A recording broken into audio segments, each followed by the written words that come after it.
tous. On est Erev Shabbat, Parashat Toldot, Tafshin Pei Aleph, veille de Shabbat, Parashat de Toldot 5781. La Torah nous donne les attributs de Yaakov et de Esav en nous disant que Yaakov était Ishtam Yoshev Ohalim. C'était un homme simple dans la mesure où il était pur, c'est-à-dire que aucune déviance psychologique, dans la mesure où c'était quelqu'un qui était droit. Yoshev Ohalim. Yoshev Ohalim. Qu'est-ce qu'un Yoshev Ohalim? La traduction de Yoshev Ohalim, c'est-à-dire qu'il s'assoit dans les tentes, qu'il reste assis dans les tentes. Vraiment étonnant que l'attribut par excellence que la Torah a trouvé pour Yaakov Avinu, c'était que quelqu'un qui a l'habitude de rester à la maison, un casanier comme on dit. Tandis que Esav, c'était quoi? Esav, il était Ish Yodeh Hatzaïd, un homme qui savait chasser, il connaissait le travail de la chasse. Ish Sadeh, un homme de champ, un homme de dehors. Le Targum Onkelos, la traduction que Onkelos a écrit en araméen sur la Torah, traduit comme ça. Qu'est-ce qu'un Yoshev Ohalim? Les mots de la Torah qui nous disent Yoshev Ohalim, dit le Targum Onkelos, Tava Ulfan. Tava Ulfan. Qu'est-ce que ça veut dire Tava Ulfan? C'est quelqu'un qui demande, Tava c'est Milachon Tvia, une réclamation. Yaakov Avinu nous réclamait d'étudier. Tout ce qu'il voulait, c'était étudier. Il réclamait constamment l'étude.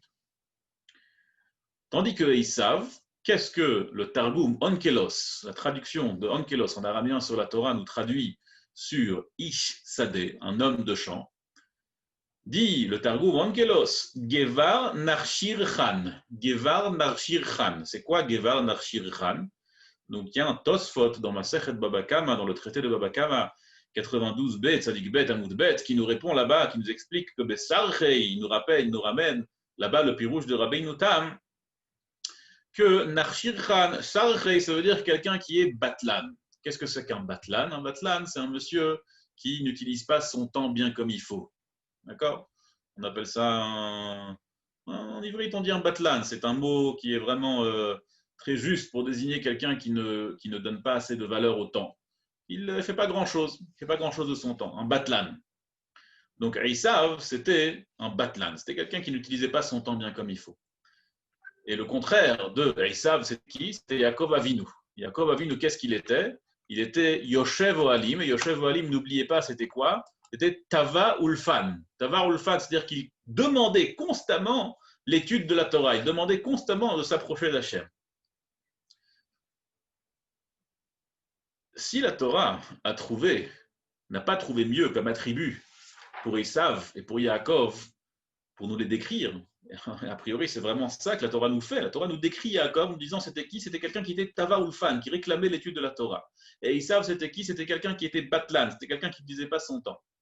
Ça veut dire que toute la grandeur de Yaakov et toute la bassesse d'Esav ne dérivaient que de cet attribut essentiel qui est celui de Tava Ulfan, celui qui réclame l'étude, et au contraire, Gevar Narshir Khan, celui qui était Batlan, celui qui n'utilisait pas son temps bien comme il faut. De là, toute la bassesse d'Esav a découlé du fait qu'il était Batlan, et toute la grandeur de Yaakov, le Havdil, de séparer entre les deux, justement, toute la grandeur de Yaakov a découlé du fait qu'il était Tava Ulfan, Yoshev Ohalim.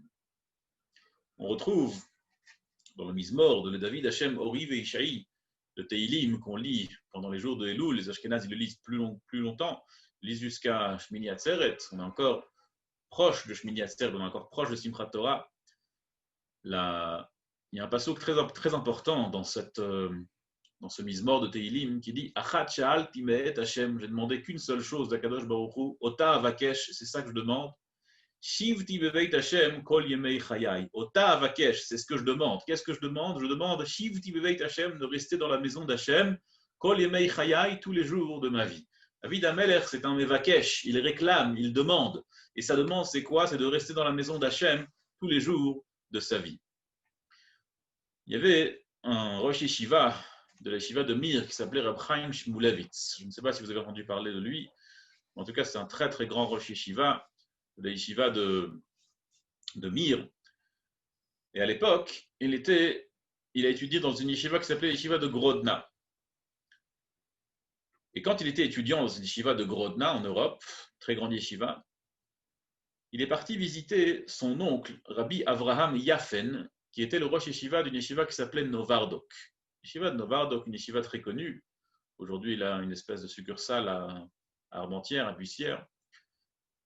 Cette yeshiva de Novardok, c'était la yeshiva de son oncle, Rabbi Avraham Yafen. Il allait se reposer là-bas, il allait prendre quelques jours pour se reposer, pour prendre du bon temps.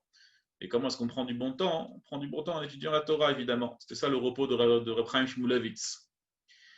Et donc, quand il est allé là-bas voir son oncle, il lui a demandé, s'il te plaît, tonton, j'ai envie que tu me montres le meilleur élève de la yeshiva. Montre-moi le meilleur élève. Alors là, il a commencé à lui dire, ça, c'est le garçon le plus intelligent, c'est la meilleure tête. Il a une tête, tu n'as jamais vu ça. Il a dit, ça, c'est celui qui connaît le plus de choses. Il a une mémoire, tu n'as jamais vu ça. Il dit, ça, c'est le plus grand tzaddik. Il fait des prières, tu n'as jamais vu ça. Lui, c'est le plus grand Baal Chesed. Il n'arrête pas de faire du bien à autrui. Tout ce qu'il veut du matin au soir, c'est juste de faire du bien à autrui. Vraiment, jamais vu un Baal. Tu n'as jamais vu ça. Et comme ça, il lui montre sur plusieurs jeunes étudiants de la yeshiva, sur chacun, il montre une autre qualité. Et là, après Shmulevitz, c'était un jeune bachour, un jeune homme, il lui demande à son oncle, au rosh yeshiva, Rabbi Avraham Yafen, d'accord, ok, tu m'as montré, lui c'est le meilleur comme ci, lui c'est le meilleur comme ça, mais je veux savoir c'est qui le meilleur tout court, c'est qui le plus fort, c'est qui le meilleur élément de la yeshiva. Arrête de me restreindre comme ça à un seul point, sur une seule qualité. Alors on a dit, voilà, je vais te montrer. Et là, il lui montre du doigt un jeune homme, assis dans un coin, en train d'étudier avec beaucoup de sérieux. Il lui dit, c'est lui le meilleur élève. Alors, je ne comprends pas. Tu m'as dit que lui, c'est la meilleure tête. Tu m'as dit que l'autre, c'est la meilleure mémoire. Tu m'as dit que lui, c'est celui qui étudie toutes les nuits. Tu m'as dit que celui... Alors, et lui, tu ne l'as même pas mentionné, et c'est maintenant que tu me dis que c'est le meilleur de toute la yeshiva. C'est pas logique, non? Tu aurais dû le montrer. Alors, il lui a dit comme ça, écoute, tu as raison. Lui, il n'a pas une tête extraordinaire.